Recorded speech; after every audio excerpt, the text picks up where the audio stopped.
Hello, my name is Mike Gabunelli, and welcome to the NSCD Weekly Workout. This week, we're going to be doing a hiking workout. So we're going to be doing some exercises that, you guessed it, gets our legs and our core in shape for some hiking. So before we get into our workout, let's make sure we have all of the equipment we need. Make sure you're dressed appropriately to work out. Make sure you have a water bottle close and handy. And then also make sure you have a workout space with a mat or something softer on the ground, because we will be doing some workouts down here on the ground. So if you don't have that stuff right now, go ahead and pause the video and go get that stuff so you can join in on every workout. Once you have all your equipment, I want you to go ahead and do your warm up. Let's make sure that we're getting all of our joints working and moving before we do any of these workouts. So if you need some advice on how to do a warm up, check out one of our other videos that has a warm up in it, and you can follow that warm up for today as well. Once our bodies are warmed up, we're going to go ahead and get into our workout. So without further ado, let's get started. The first exercise we're going to be doing is our Russian twist. So we're going to go ahead and cross our legs, have our legs bent at a slight angle here, and I'm going to go ahead and go through the different ways that we can do this workout. You're going to hold your fingers together, and what you're going to do is you're going to twist your body back and forth, and this is getting our core going today. When you're doing that workout, there's a few different ways you can make it more challenging. So our basic is right here, feet on the ground. Every time we come back to our starting position, we're going to count one count. If we want to make that more challenging, we can go ahead and get those feet up off the ground, and we're going to twist from side to side, and that's going to be a little more challenging. If even that isn't enough for us, then we can go ahead and hold a weight in our hand if that's necessary to really challenge ourselves and get our bodies up to speed. Remember though, we always want to pick the right amount of challenge level for our body, so we're going to build that over time. Great. So those are the Russian twists, and we're going to be doing 20 Russian twists in our workout today, which is 2 sets long, meaning we're going to do all 6 of these workouts 2 times around. So the next workout that we are going to be doing is called a side leg raise. So we're going to lay on our side, brace yourself with your elbow, have your legs out to the side, knees straight, and what we're going to do is we're going to raise that leg up, hold it for a brief moment, and bring it back down. Notice that my leg is nice and straight. I'm pointing to my toes as I'm doing that, and that helps me keep my legs straight. We always want to be slow and in control with this workout. So we don't want to be moving that leg all sporadically. We want to be nice and smooth, like a drawbridge, going up and coming back down. Great. With the leg raise, the higher we raise it, the more challenging it's going to be. Also, the more time we take. So the slower we go, the more challenging we can make that exercise. We're going to do that on the left side. Flip our bodies. And then go ahead and do 10 on the right side. So we are doing 10 side leg raises, and that is 10 per side.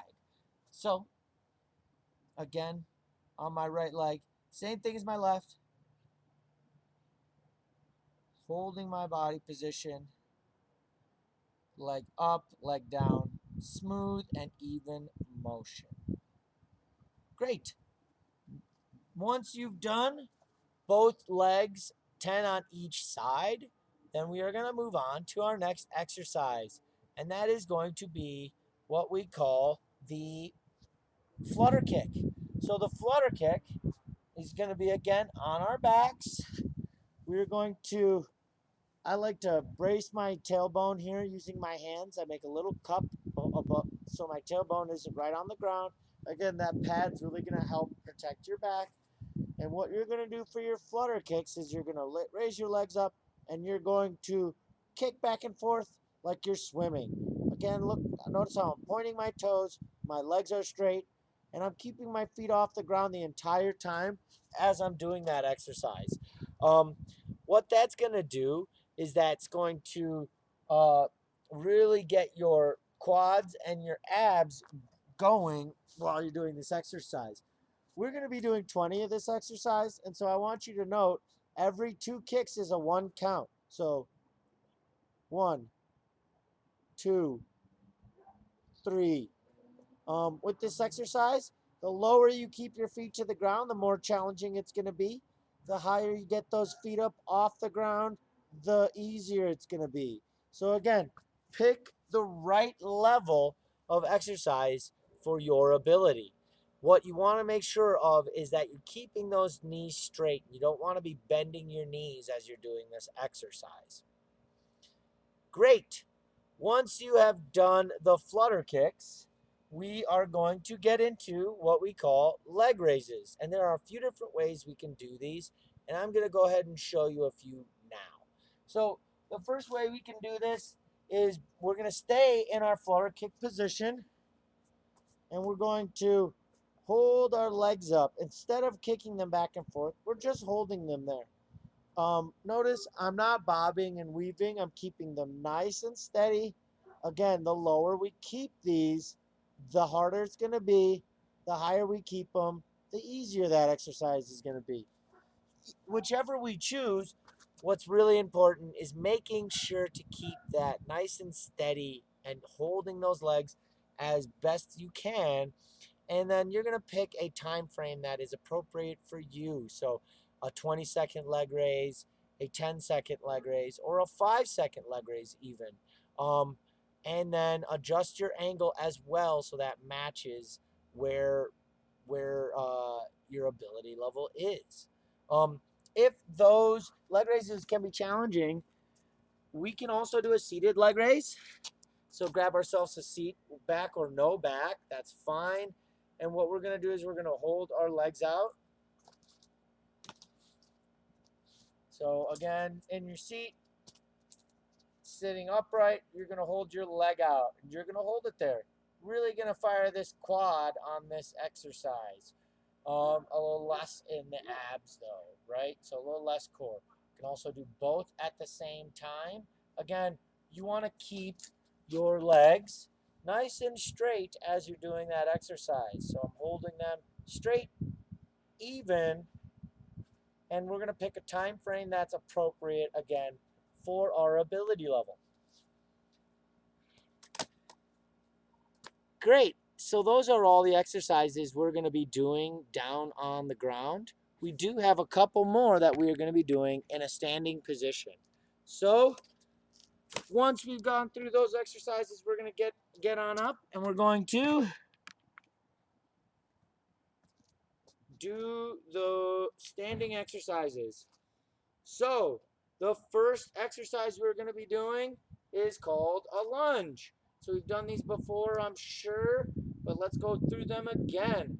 We're going to do both sides, and how we're going to cycle is we're going to step forward, bend our knee down, and back up. So stepping back. Get that angle a little better so you can see how my knees are coming down. Okay, again, step forward, knee down, and up. You're going to use my arms to help balance me as I do that. Then I'm going to alternate and step into that next leg. So down and back up. The lower and further that we lunge, the more challenging the lunge is going to be. We're going to be doing 15 of those lunges, and so that means 15 on each leg. And so I want you to keep count of each side, how many lunges you are doing. So for an example, that's one lunge on the left, one lunge on the right, and we're going to keep that count. Or just count to 30. That works too. Once you've gotten your lunges done, we're going to do the next exercise, and that's going to be our squats. So again, notice my body position. My feet are about shoulder width apart. I'm going to be putting some weight on my heels. I'm going to drop my butt back, hands up for balance, and stand up. Butt back, bend down low, and stand up. The lower we go with our squat, the more challenging that squat's going to be. What's really important with the squat and the lunge is making sure as you do it that your knees are not coming in front of your toes, because that's going to keep you from injuring yourself. If you get your knees out there in front of your toes, you're putting your knee in a compromising position. So we're going to go ahead and do 25 squats. And that is going to conclude the set. So we're going to go through all 6 of those exercises. Remember, we want to try to hit all of the reps that we can. So we adjust the weight or we adjust the exercise so that we can maximize the efficiency of our exercise. So make sure that you guys find the right amount for your ability. Enjoy the exercise, and hopefully we can get out and do some hiking soon. See you next week.